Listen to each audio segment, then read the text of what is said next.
Bueno, abrimos este bloque tal cual, lo habíamos prometido. Es importantísimo recibir visitas virtuales que nos permiten reunir, por ejemplo, hoy a dos personas que están en puntos muy diferentes de nuestro país y dos personas muy queridas por este medio, por este espacio, por eso las sumamos siempre.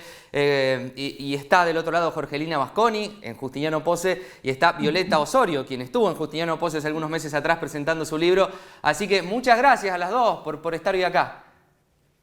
No, muchas Gracias a gracias a ustedes. ustedes por este Bueno, espacio. Gracias. hermoso, hermoso la posibilidad que nos brinda la tecnología de tenerlas a las dos en una semana tan especial como la Semana del Parto Respetado. Voy a hacer que Coqui introduzcas y después la presentamos a Viole, pero de alguna manera siempre tenemos esta semana para reflexionar y mucho, para deconstruirnos como lo charlamos siempre y para cambiar conceptos históricos. ¿Cómo lo vivís personalmente como mujer, Coqui? ¿Cómo lo estás viviendo? La verdad que se trabaja un montón para esta semana. En lo profundo siempre uno revisa los nacimientos de una misma, de los hijos, y también se trabaja mucho en los grupos de intercambio, con otras colegas, en la información y desglosando un poco esto del lema que baja todos los años como una temática específica, pero que por ahí se le puede ir dando otra vuelta y que siempre sirve para reflexionar sobre dónde estamos y hacia dónde vamos. Sí. Viole, algo que decís siempre que es muy importante, que el parto respetado no es una opción, es un derecho. ¿Ese también es un lema que va de cabecera siempre? Claro, lo que decía Coqui, que me encanta escucharte ante todo, esto de los lemas que nosotros tenemos para la Semana Mundial del Parto Respetado son lemas que vienen desde Francia, ¿no? Entonces estamos hablando de realidades distintas. Totalmente. Y nos convoca siempre a pensar estos lemas en nuestro contexto, ¿no? Esto que tú traes de que el parto respetado es una ley, es un derecho, no es una opción, creo que sí es algo de cabecera que tenemos como que grabarnos como sociedad para dejar de pensar que es un capricho o que hay un riesgo en eso, o que es peligroso. Sí. Y empezar a pensar que todos los nacimientos en el territorio nacional argentino deben estar en el marco de esta ley, si no es un ejercicio ilegal. Violeta, y después te lo voy a preguntar a vos, Coqui, y me gustaría que entre las dos también construyan. ¿De qué hablamos cuando hablamos de parto respetado? Porque ustedes están todo el tiempo llevando esa bandera adelante y hay muchas personas del otro lado que escuchar parto respetado se están preguntando por primera vez de qué se trata. Qué buena pregunta, es como la más importante, porque parece lo más sencillo, pero claramente no lo es, porque es una ley que no se cumple en la gran mayoría de los nacimientos. Cuando estamos hablando de parto respetado, estamos hablando de garantizar el protagonismo de esa mujer. Es asumir que su soberanía y su autonomía son las que deben ser favorecidas ante todo. Es decir, que en ella está la potestad de decidir cómo, cuándo y con quién parir. Y esto se traduce en otro tipo de derechos que tienen que ver con el acompañamiento, con la libertad de expresión, la libertad de movimiento, el no ser discriminadas, no ser intervenidas de manera rutinaria, pero sobre todo, y lo más importante, que es donde nunca hacemos hincapié, se traduce en deberes de los profesionales médicos, de las instituciones y del Estado, ¿no? Deberes para garantizar esos derechos, que van desde brindar información, pero verdadera información. Sí. No solamente informarnos qué nos van a hacer, sino darnos información para poder elegir y, por supuesto, tener una práctica clínica correcta y favorecer nuestro protagonismo en última instancia. Coqui, te pido que sumes algo a esto tan lindo. Mirá, en esta zona particularmente, por ahí uno lo ve a esto como el parto respetado y la ley, como en las grandes ciudades. En la zona cuesta mucho hacer valer nuestros derechos desde el lado de la ley, muchísimo. De hecho, si nosotros vamos a acompañar un nacimiento con la ley impresa, la verdad que no sé dónde ubicarla. Nadie me va a leer los derechos que necesitamos para este nacimiento. Por eso trabajamos mucho desde estos 9 meses de gestación, que en realidad son muchos menos, porque uno hasta que se entera, lo procesa y empieza a informarse sobre el nacimiento y sobre lo que va a pasar durante ese proceso. Trabajamos mucho desde la información, trabajamos mucho de poder empezar a buscar qué profesional se alinea con esas necesidades. Y está bueno recalcar esto de que no es solo el parto por el hecho de parir fisiológicamente, sí. El parto como cesárea o parto vaginal, que por ahí uno dice, en la cesárea también necesito pedir respeto, y sí, aún más en la cesárea, porque uno está anestesiada, uno está paralizada y necesita aún más ahí decir, bueno, ¿qué quiero para esta cesárea? En este profesional, ¿me va a dejar entrar? Porque la verdad que hay que pedir permiso para que los compañeros puedan ingresar a la cesárea, que de hecho acá en la zona en ningún lado se puede hacer. Entonces puedo buscar otra opción, puedo ir a moverme a otras localidades y también saber de que no todos tienen esa posibilidad, ¿sí? Porque si la obra social me cubre solo en una institución, por ahí no puedo elegir mucho más que lo que está pasando ahí, y si no tengo obra social tengo que ir a una institución pública que se presenta. Esta falta de respeto, para las dos va la pregunta, ¿no? Viene de tiempos inmemoriales. ¿Cuánto ha habido de intencional o de patriarcal en esta construcción cultural que tenemos, Viole, después Coqui, en esta falta de respeto? Digo, ¿cuánto de histórico, actual, vigente hay detrás de todo eso y cuántas cuestiones fuera del parto implican esa situación de poner a la mujer en un lugar en el que no debería de estar? Claro, es como el meollo del asunto, ¿no? La violencia obstétrica no es un asunto de los médicos o un asunto de la evidencia científica, es absolutamente cultural y político. Esa imagen que tenemos de la mujer en situación de parto, ¿no? Esa imagen que si yo digo parto, todos vamos a pensar de una mujer acostada, boca arriba, mirando al techo, sus genitales expuestos, y sobre todo el que cualquiera de los que esté presente tiene acceso a su cuerpo y puede apropiarse de ella y tomar decisiones. Todo esto mientras se le exige que sonría y se porte bien y dé las gracias. Es tal vez la definición más clara que tenemos del patriarcado, ¿no?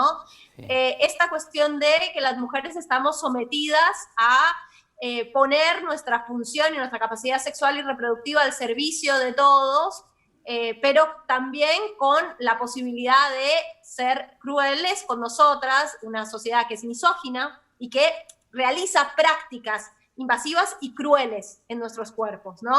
Y justamente es muy interesante esto, entenderlo de por qué si tenemos una ley, por qué si se habla tanto de parto respetado, por qué es tan difícil entender, por qué la gente nos devuelve que el parto respetado es peligroso. Y esto tiene que ver con el patriarcado. No se me ocurre ninguna otra situación en la que uno diga respeto y le devuelvan la palabra peligro como una posibilidad. Sí. O sea, a cualquier persona que yo le diga respeto me va a decir es lo que corresponde, es lo que tiene que ser, menos mal, salvo en lo que respecta exclusivamente al cuerpo y los procesos sexuales y reproductivos de las mujeres. Sí. Y el problema con esta violencia es que no empieza ni termina en el parto, ¿no? Es como un hilo conductor de todas las violencias que vamos viviendo las mujeres, las violencias machistas que vamos viviendo a lo largo de nuestras vidas y que por eso mismo hace que lo normalicemos. Sí, sí. Porque justamente se nos exige lo mismo que se nos exige en cualquier otro momento de nuestra vida, porque de alguna manera nos van preparando para ese momento. Hasta que llegamos completamente a naturalizar la violencia y llegamos al punto de que si nos piden que contemos que es un parto, lo único que podemos contar es lo que los profesionales hicieron sobre nosotras. Esas rutinas crueles, innecesarias, invasivas, pero no sabemos lo que hizo nuestro cuerpo. No tenemos mucho el relato del yo, tenemos el relato de lo que los otros hicieron. Sí. Eso es patriarcado. Sí, sí. Coqui, ¿me lo podés contextualizar como hiciste recién? Muy interesante también, adaptándolo a tu círculo y a la función que estás teniendo actualmente y a la respuesta que encontrás en las pequeñas transformaciones que se van viendo. Yo creo que hemos avanzado bastante acá en la zona. De hecho, en mis acompañamientos he notado de que las mujeres hoy tienen más conciencia, un poco más de su cuerpo, toman decisiones, ¿sí? Esto de ser soberana sobre lo que va a pasar, sobre lo que quiero y lo que no. Nos falta mucho para transitar, pero esto que habla Viole, que me llama mucho la atención y me viene a la mente en este momento del portarse bien. Lo primero que hace el profesional cuando sale de la sala de parto o de la cirugía es qué tan bien se portó muy bien, muy mal, colaboró, no colaboró. Y cuando uno se pone a pensar en una situación de parto, no sé qué es portarse bien, cuando la vida está pasando a través mío con los recursos que tengo y me estoy reformulando la vida misma, entonces no sé qué es portarse bien y qué es portarse mal. Y después trabajamos mucho en el posparto con las familias que acompaño, esto de desglosar lo de la vivencia y sacar en limpio qué pasó, qué parte sucedió, porque a lo mejor hubo un factor externo que colaboró para que eso fuera así y no fuera de otra manera, porque la verdad es que estamos tan acostumbrados a intervenir los procesos naturales de la mujer que dejamos de confiar en que ellas mismas pueden. De hecho, cuando acompaño y llegamos a la institución con 8 o 9 de dilatación, es un caos. Y te dicen, ¿por qué vinieron tan tarde? Es que no había que hacer nada más que esperar en la intimidad de su hogar, cuidar ese espacio tan profundo que ahí es donde se concebió el bebé, y después ir a la institución en el último tramo, que es lo que corresponde, pero socialmente, ¿cuánto nos falta? De hecho, si yo le llamo a mi mamá y le digo, che, estoy de trabajo de parto, todo el mundo te dice, te tenés que ir ya, ¿sí? Tenemos culturalmente esto de decir, ¿qué esperás? Sí. Y no, hay tiempos. Mucho, Violeta, de lo que dice Coqui, de lo que están diciendo las dos. Vos titulaste tu libro, el que presentaste en Justiniano Pose, Mujeres Invisibles, un título fuertísimo, pero me parece que describe muy bien la situación, y en esto del portarse bien forma parte de esto, cuestiones que no vemos, ¿no? Siempre es importante echar luz, digo, como herramienta, y planteándolo como una herramienta posible, echar luz, a hablar de los temas y que esto esté en la mesa de discusiones de la familia es importante. Absolutamente. Absolutamente, el nacimiento es un hecho político y nos convoca a todos, ¿no? Sí, y sobre todo justamente esto que traes de las mujeres invisibles, poder entender que las mujeres seguimos siendo invisibles en esta sociedad, sobre todo y mucho más las mujeres madres. O sea, vivimos en una sociedad que fue construida a espaldas de la maternidad, pero que vive a expensas nuestras, a expensas de que nosotras criamos, gestamos y parimos esos hijos e hijas que son funcionales a este sistema, pero que nos niega toda posibilidad de satisfacer nuestras necesidades y sobre todo conectarnos con nuestros deseos, con lo que nosotras elegimos, decidimos y deseamos. Es como una cultura muy cruel y muy misógina, y esto hay que desentramarlo, porque la única manera de empezar a generar otro tipo de realidades tiene que ver justamente también con cuál es el mensaje que les damos a esos niños y niñas que ingresan recién al mundo. O sea, lo recibimos en el marco de la violencia, con una mujer vulnerada, que va a ser la que se va a encargar de ellos, ¿no? Sí. Siendo atravesado por rutinas crueles e invasivas, o realmente lo recibimos celebrando la potencia de la vida y con una mujer que se sabe plena y que se sabe capaz de acompañarlos en su crecimiento. Eso nos determina como sociedad. Sí, sí. Sociedad que recibe niños con un impacto emocional fuerte en su ADN, Coqui, en esto que hablamos de no respetar los partos, digo, el niño en esa génesis recibe un impacto emocional a futuro que genera este tipo de sociedades también. Sí, lo compruebo. También mis hijos nacieron en esas condiciones.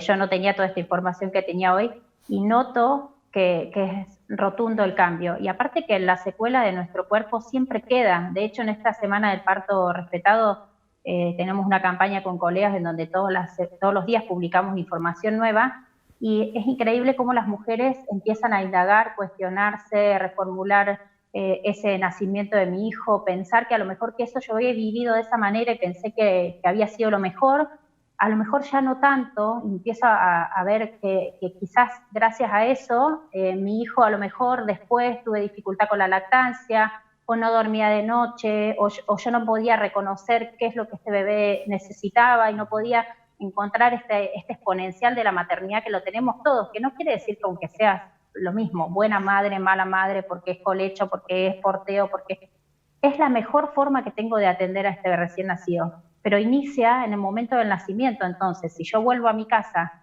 con una experiencia tremenda, con un dolor en todo mi cuerpo y en el alma de lo que fue el nacimiento, es como complejo después continuar la crianza, la lactancia y la atención al recién nacido en la vuelta a casa y el entorno también de la familia. Así que por ahí, esto lo hablamos con Viole varias veces, ¿de qué te quejas si tu bebé está sano? ¿Sí? Ya pasó todo, ya nació el bebé, ya está acá, no tuviste que ir a la neo, no, pero pasaron muchas cosas y las mujeres quedamos muy marcadas de eso, y esos niños también, quizás lo tuvo varias personas en UPA antes que el cuerpo de la madre, donde estuvo 9 meses.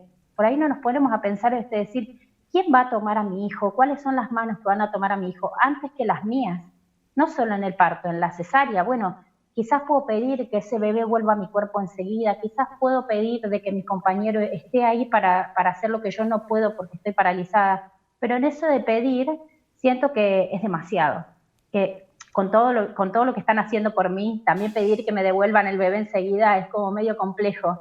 pero es momento de empezar las mujeres a hacer valer esto de los derechos por nosotras, por nuestros hijos, y porque todo lo que pase hoy en el nacimiento lo vemos a futuro, pero es imposible no hacer eco de lo que pasó en esa vivencia. Yo les agradezco mucho, estaría hermoso poder charlar mucho tiempo y es súper valioso lo que ya nos han regalado. Quiero cerrar con esto, nos vamos a correr, pero es parte de lo mismo, un poco del parto respetado, porque estamos en tiempos en donde la mujer, además, como le decía Violeta, de gestar, de parir, se ha hecho cargo emocionalmente de un hogar, se ha hecho cargo de las tareas, se ha hecho cargo de las cuestiones de limpieza. ¿Cómo vive cada una como mujer estas circunstancias y qué tienen para decir al respecto? Empezamos con vos, Viole, después vamos con Coqui.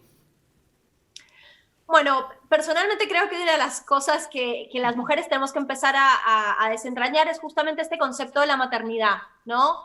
Desde que somos chicas se nos enseña y se nos adoctrina en la idea de que la maternidad es un destino y nos va a completar y es hermoso, y una visión de una maternidad un poco muy rosa, ¿no? Sin embargo, las que hemos sido madres sabemos que convertirte en madre de alguna manera te expulsa del sistema y te deja en una situación de muchísima mayor indefensión y te deja en un lugar de muchísima exposición, ¿no? O sea, maternamos en un mundo que exige de nosotras que lo hagamos, pero que no quiere vernos hacerlo y que no quiere escuchar esas necesidades que tenemos nosotras como mujeres y nuestros hijos e hijas, ¿no? Con lo cual, lo que terminamos haciendo es cargando con un montón de cuestiones que se van aumentando y que lo que hacen es mella en ese vínculo que tenemos con nuestros hijos e hijas. Porque empezamos a sentir que el problema es la maternidad por el vínculo con nuestro hijo e hija, que es muy demandante, y no nos estamos dando cuenta que el problema no es la maternidad, sino maternar en un sistema misógino, ¿no? En un sistema en el que los varones obtienen estatus social por ser padres, y en cambio nosotras quedamos mucho más indefensas y dependientes de ese padre en caso de existirlo. Y esto lo vemos mucho en este tiempo de pandemia, digamos. Para las mujeres termina siendo un peligro estar en nuestras casas. Esto que podría verse como unas vacaciones o como qué lindo o como bueno, un tiempo para pensar, en realidad las mujeres nos ponen en mayor lugar de peligro. Hay muchas mujeres que estamos encerradas con el varón violento con el que corre riesgo nuestra vida, pero también implica una carga enorme, porque somos no solo quien se ocupa de lo doméstico, quien trabaja, los niños y las niñas, sino somos como la columna vertebral de la emocionalidad de esta familia, ¿no? Yo creo que esta cuarentena va a ser una mella enorme en nuestro bienestar emocional, físico y psicológico como mujeres madres. Está clarísimo, Viole. Jorgelina, Coqui, para cerrar también, la misma pregunta, el mismo mensaje que lo que vos tengas para decir. Sí, también siento que no hemos salido favorecidas de esto de la cuarentena y el aislamiento, porque yo sostengo la crianza y el gestar en tribus con otras mujeres, en compañía, todo es más fácil, y siento que cada una en la soledad del hogar y la sobreexigencia de las tareas de la escuela, de la limpieza, del orden, de llevar a cabo toda la estabilidad emocional, como dice Viole, no solo mía, sino también del resto de la familia, porque siento que si yo me desbordo, cae en cadena al resto. Entonces es demasiado para nosotras y volvemos, yo siento que retrocedimos y me pasa cuando intercambio con otras mujeres, el decir, siento que amo mis hijos, amo mi hogar, amo estar acá, pero también necesito alimentar esta de ser mujer, necesito alimentar mi profesión, necesito verme también aislado y separado de eso para después poder retornar al hogar con todo el recurso para ofrecer, pero estamos siendo en el mismo lugar siempre y se nos entra a agotar. Después de 2 meses de estar en aislamiento y sobrecargadas, es como dice Viole, no va a ser gratuito esto, vamos a quedar con mucho para reflexionar, eso es cierto, pero mucho también para trabajar y ver cómo lo subsanamos.